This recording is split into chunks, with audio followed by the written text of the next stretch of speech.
Hey guys, so I gifted myself a Sony A7iii camera and it came just in time for Christmas. So let's unbox it. This was a bundle pack, so it came with about 7 or 8 items.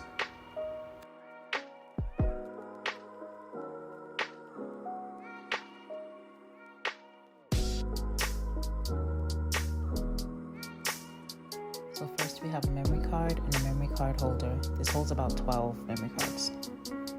Next up we have a spare battery pack and a filter kit. This one has 3 lens filters and I'm definitely going to try these out. Next we have a multi-card reader and a cleaning kit. And here is the Sony A7iii.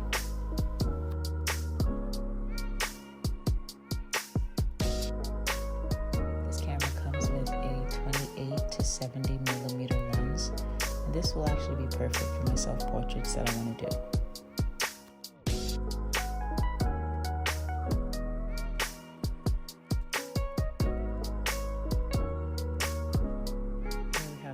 Hood.